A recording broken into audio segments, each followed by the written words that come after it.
Now discuss about the very important topic, Bernoulli's theorem. So many applications of the Bernoulli's theorem. तो पहले हम लोग इसको drive करेंगे, फिर प्रैक्टिकल एप्लीकेशंस लेके चलेंगे और फिर कुछ एक न्यूमेरिकल्स. स्टेटमेंट जाने. If the liquid is in streamline flow, then the total energy per unit mass remains constant. If an ideal liquid in a streamline flow,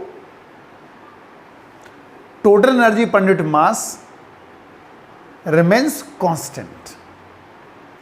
Ideal लगा हुआ है, नॉन विस्कस होना चाहिए. If liquid is non viscous in a streamline flow, total energy per unit mass remains constant is the statement of the Bernoulli's theorem. और अब इसको derive करते हैं. तो here we take a non-uniform cross-sectional or varying cross-sectional pipe.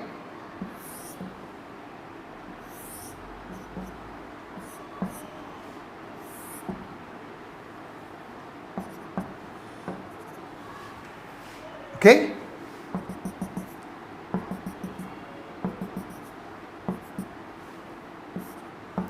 V1 velocity.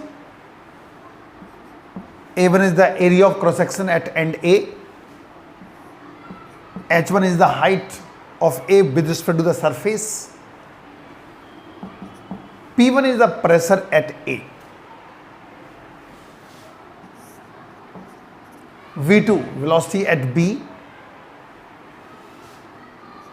A2 is the area of cross section. P2 is the pressure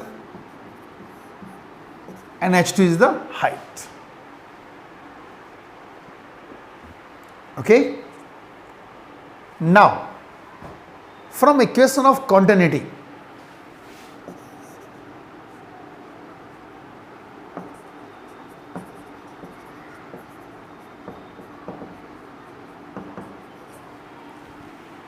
if there is no loss of mass of liquid,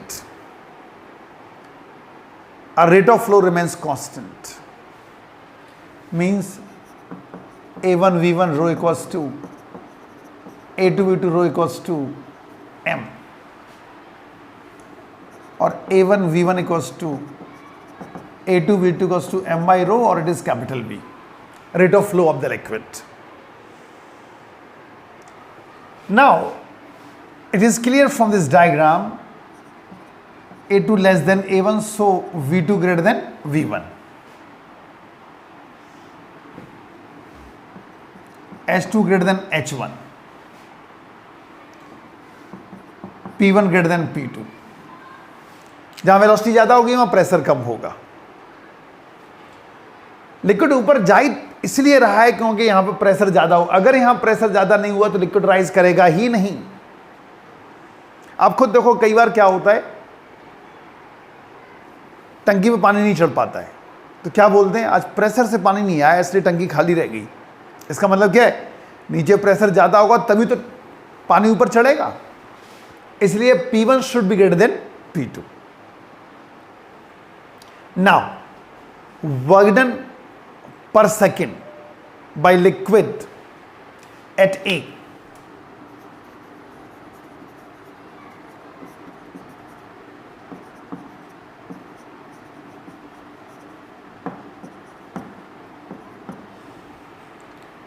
Work done per second by liquid at end A to enter the pipe.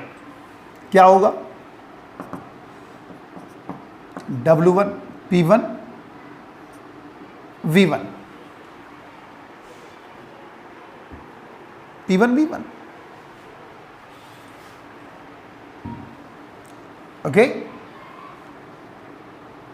Now, क्योंकि ये work done per second क्या बन गया, power. Power होता है force into velocity, तो बल्कि F1 V1 और अपन जाएगा P1 A1 V1.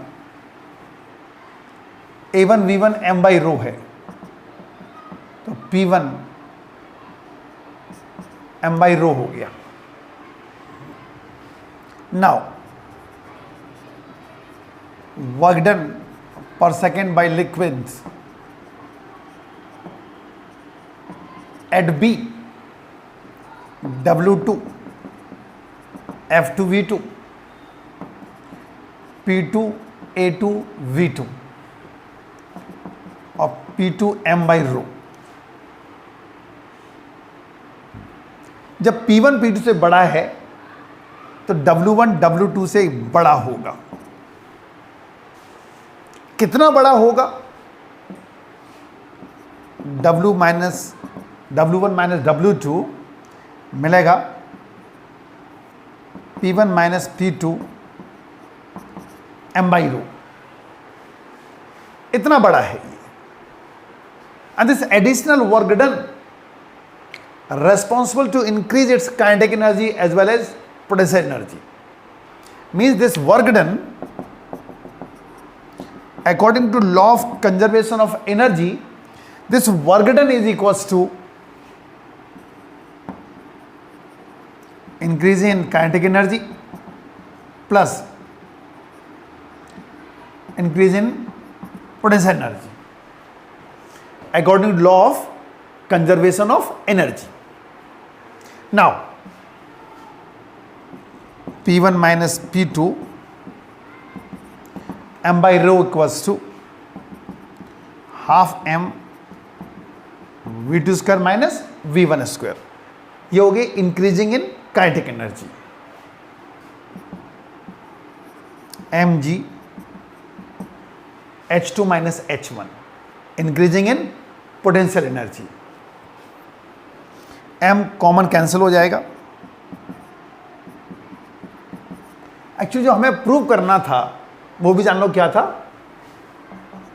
P1 by rho plus GH1 plus half V1 square equals to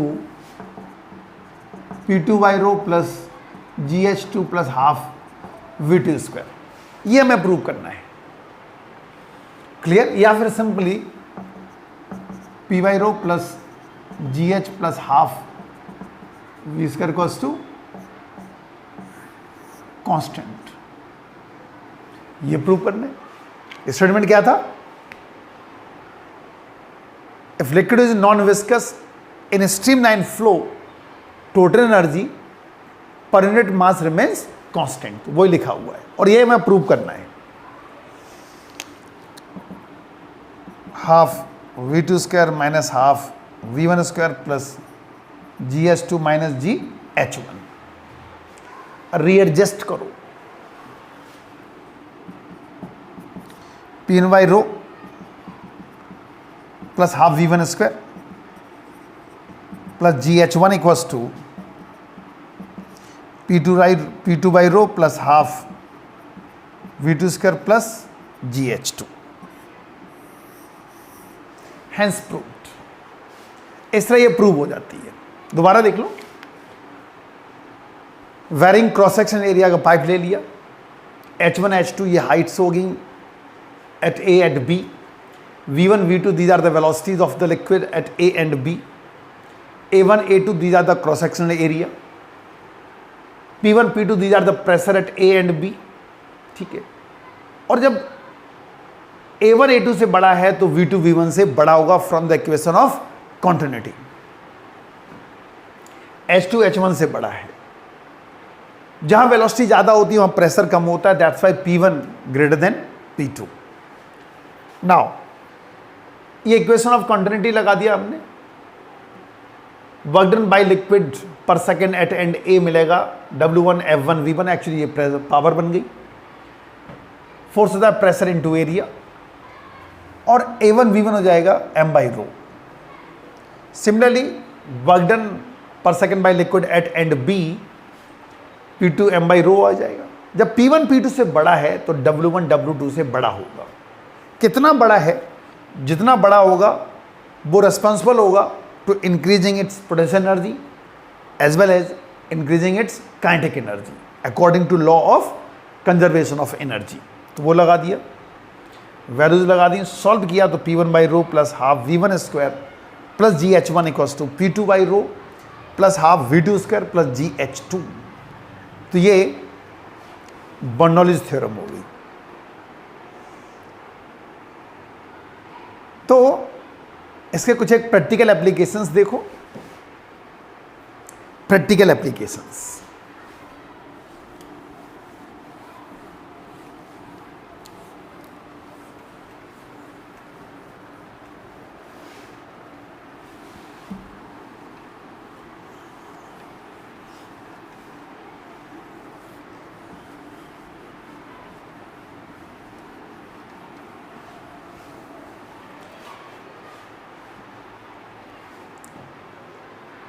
जब आंधी और तूफान आते हैं ना तो टीन सेट्स या छप्पर उड़ जाया करते हैं। ऐसा क्यों होते हैं? जब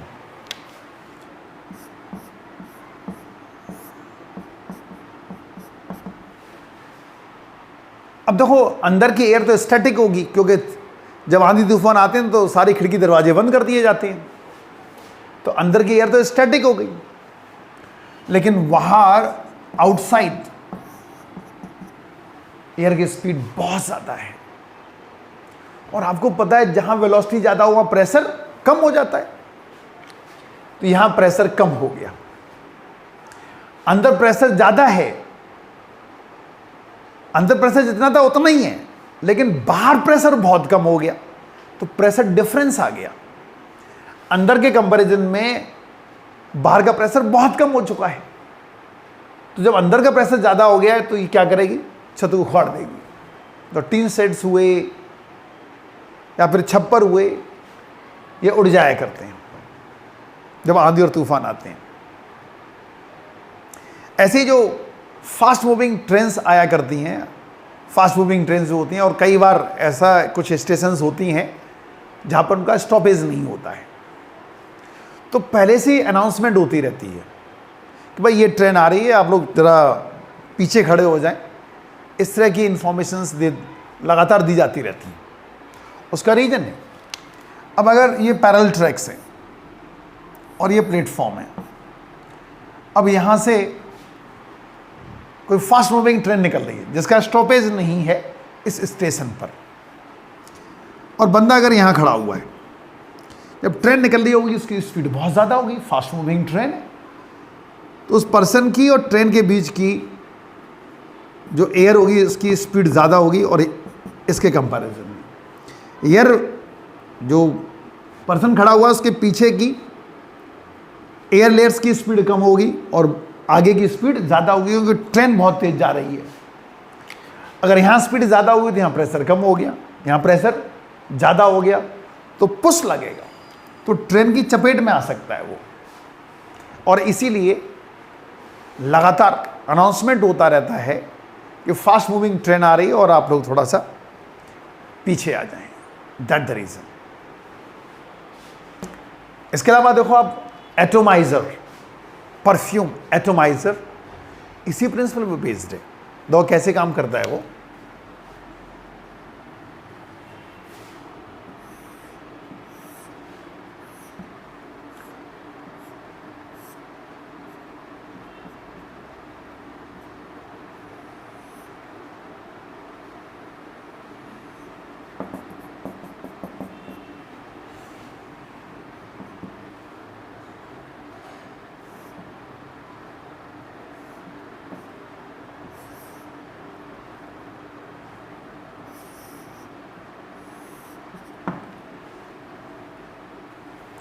ये फाइन कैपिलरी होता है, यहाँ पर फाइन होल होता है,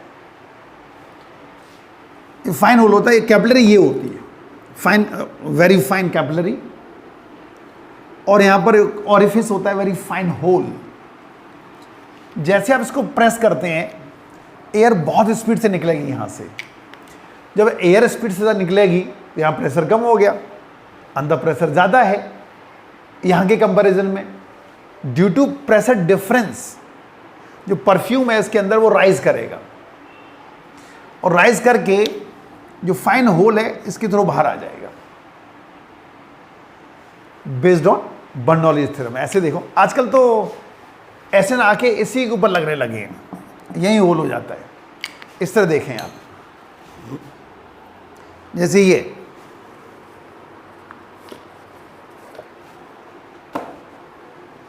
अब देखो इसमें एक कैपिलरी दिख रही होगी आपको वाइट सी, ये देखो वाइट सी कैपिलरी दिख रही होगी आपको, ऐसे भी देख सकते हो, इधर से कम दिखेगी, इधर से ज़्यादा दिखेगी।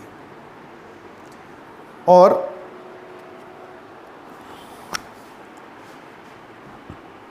अब देखो इसमें ये जो आप देख रहे हो ना ब्लैक सा, ये फाइन ऑरिफिस है, होल। अब जैसे आप इसको प्रेस करेंगे तो यहां से आप जो कैपिलरी देख रहे हो ना, प्रेशर डिफरेंस आएगा और ये राइज करेगी, देखो तुरंत आ गई, due to capillary action, not capillary action, actually it is due to Bernoulli's theorem. Clear? तो इस तरह ये काम किया करती है, इसे हम लोग एटोमाइजर भी बोला करते हैं, और परफ्यूम या एटोमाइजर्स, ठीक है। स्प्रेयर, उसको स्प्रेयर भी बोला करते हैं, atomiser is also known as sprayer. और जान जो केमिस्ट्री लैब में वंसन बर्नर हुआ करते हैं, उसमें फ्लेम को एडजस्ट करने के लिए एक रिंग लगी होती है,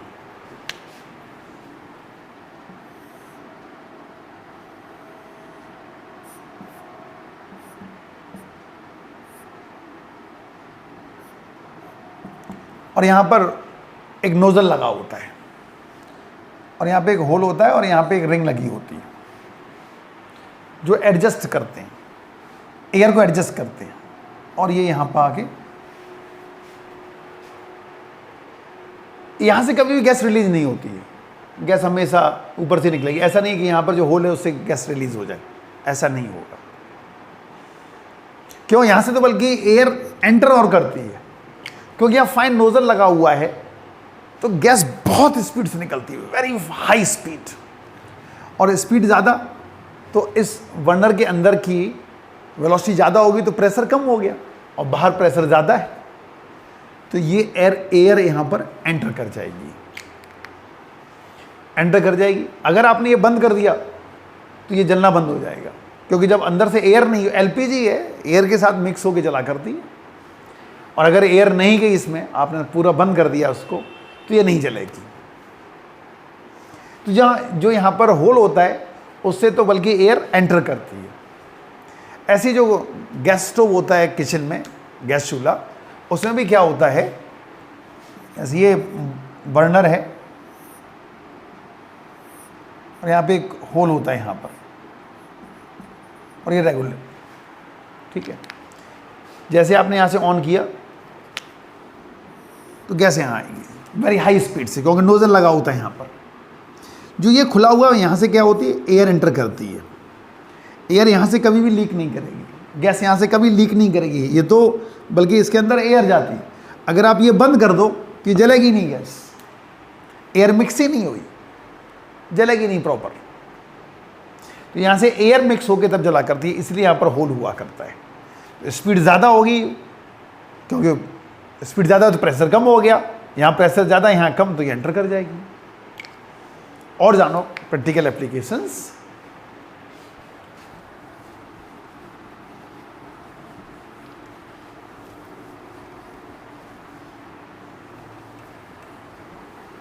अनदर एप्लीकेशन, जो पिंग पोंग की बॉल होती है वो कभी स्ट्रेट नहीं जाया करती है, हल्की होती है, स्पीड ज़्यादा है तो अपने पास से डेविएट हो जाएगी। ऐसी एक spinning of the ball, Magnus effect बोलते हैं उसको, that is known as Magnus effect. Spinning of the ball, swing of the ball is based on the Bernoulli's theorem. जब बॉल को घुमा के फेंक रहे हैं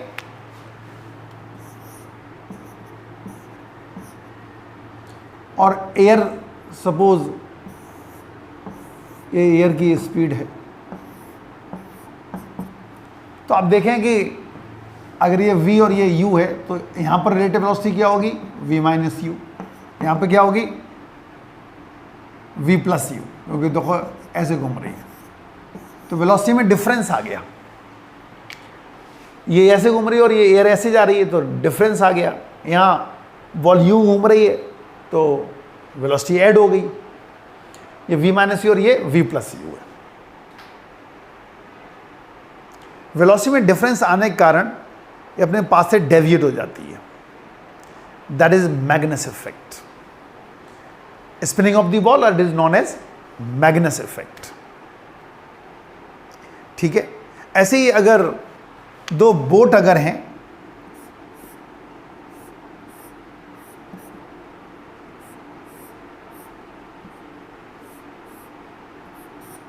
बहुत पास पास आए हैं तो उनके टकराने का डर रहता है, क्योंकि जब बंदा जो चला रहा है वो भी पानी इधर फेंक रहा है इधर फेंक रहा है, तो यहाँ डबल हो गया, यहाँ वेलोसिटी बढ़ जाएगी। जो दो बोट के बीच में जो पानी है उसकी स्पीड ज़्यादा होगी लेफ्ट और राइट से, जहाँ वेलोसिटी ज़्यादा होगी तो प्रेशर कम हो गया, इधर प्रेशर ज़्यादा होती है, आगे से टकराने के चांसेस रहते हैं इनके। Clear? It is also based on the Bernoulli's theorem. जो एयर लिफ्ट होती है एरोप्लेन में, वो एयर विंग्स हिसाब से बनाई जाती हैं कि इनिशियल थ्रस्ट उनको मिलना स्टार्ट हो जाता है, इस तरह डिज़ाइन होती हैं वो।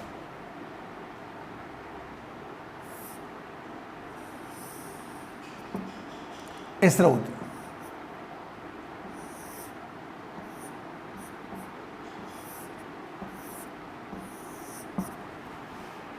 आपको पता है कि स्ट्रीमलाइन फ्लो है तो एक साथ ही यहां पर चलेंगे, एक साथ ही यहां पहुंचेंगी, लेकिन ये कर्व सरफेस ज़्यादा है, लेकिन एक साथ पहुंचना है। यहाँ पर स्ट्रीमलाइन फ्लो है, ये स्ट्रेट आ रही हैं और इनको इतना ज़्यादा पोर्शन चलना पड़ रहा है, पहुंचेंगे एक ही टाइम पर, तो यहाँ पर पार्टिकल्स की स्पीड बढ़ जाएगी, एयर पार्टिकल्स की।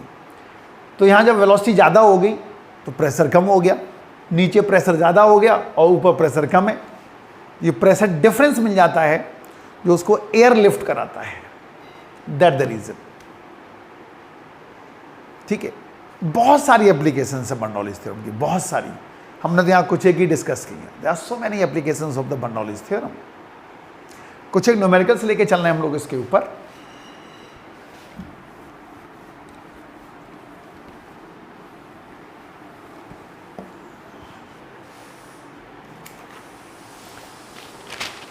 देखो numerical,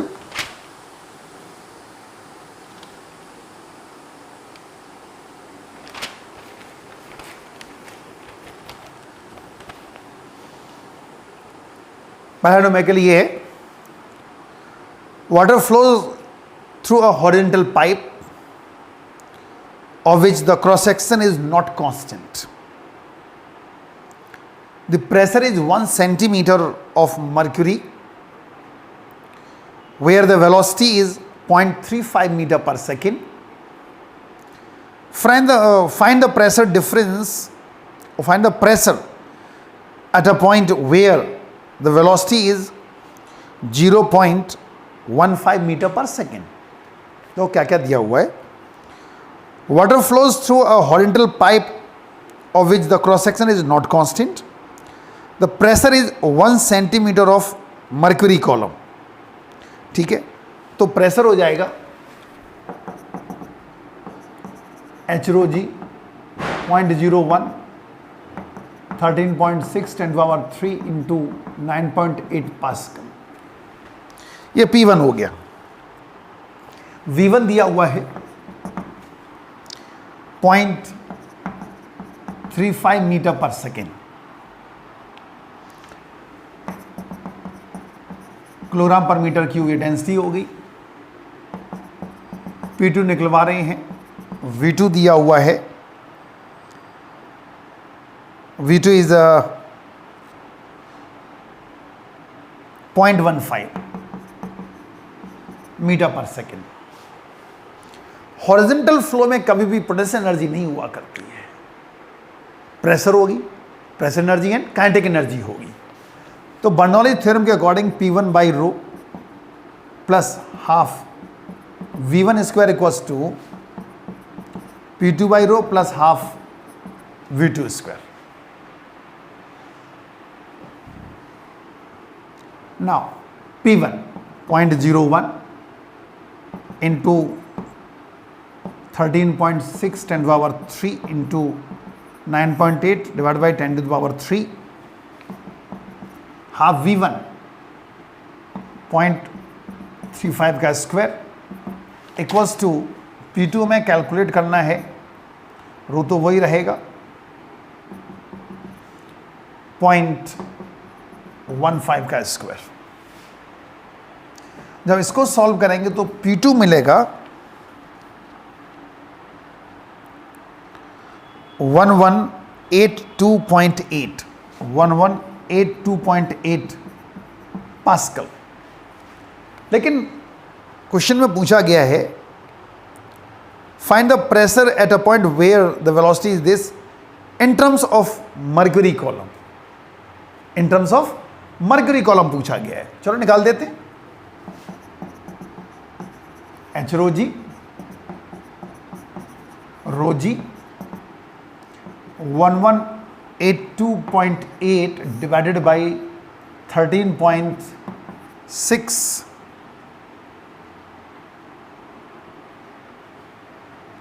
10 to the power 3 into 9.8।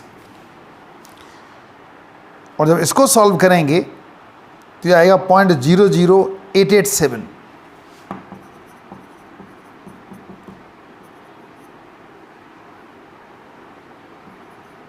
Metre of Hg। Clear?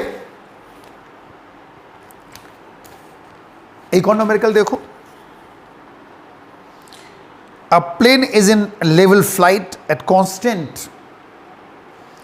Speed and each of its wings has an area of 25 meters square. If the speed of the air is 180 km per hour over the lower wing and 234 km per hour over the upper wing surface, determine the plane's mass, density of air given and g is given. Again ये horizontal flow हो गया। Horizontal, अगर horizontal की बात चलेगी तो pressure energy नहीं होगी, सॉरी पोटेंशियल एनर्जी नहीं होगी। तो इक्वेशन क्या बनेगा? P1 by rho plus half V1 square equals to P2 by rho plus half V2 square. P1 by P2, P1 minus P2 by rho equals to 1 by 2 V2 square minus V1 square. Now अब जो values given है वो निकलवा डाल देते हैं। P1 minus P2 equals to 1 by 2 rho given है। Density of air is 1 kilogram per metre cube. V2 V1 दिया 180 किलोमीटर पर आवर, तो ये जाएगा 50 मीटर पर सेकेंड। V2 दिया हुआ है 234 किलोमीटर पर आवर, ये 65 मीटर पर सेकेंड हो गया।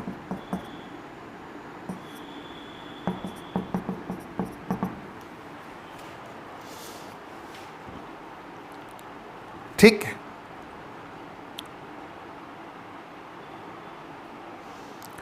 और निकालना हमें वेट ऑफ द वो है प्लेन का मास निकालना है। और एरिया गिवन है। Yes, area is given, it is 25 metre square. तो एरिया गिवन है इसका, तो P1 माइनस P2 इंटू ए,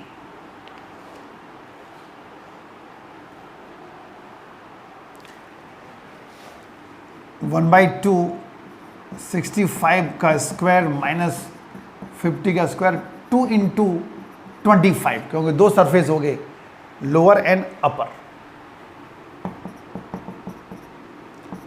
एरिया से मल्टीप्लाई कर दिया। प्रेशर इनटू एरिया आपको पता है, force goes to pressure upon area, तो force, pressure goes to force upon area, तो फोर्स क्या हो जाएगा, प्रेशर इनटू एरिया। तो ये फोर्स बन गया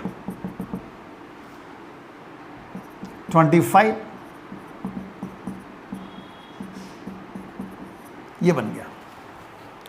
और F गोस टू आपको पता है mg होता है, और हमें m निकलवा रहे हैं, तो इट इज इक्वल्स टू 25, 65 का स्क्वायर 50 का स्क्वायर अपॉन 9.8। और जब इसको सॉल्व करेंगे तो ये आएगा 3.4 10 to the power 3 किलोग्राम। ये मास ऑफ द प्लेन आ जाएगा। क्लियर?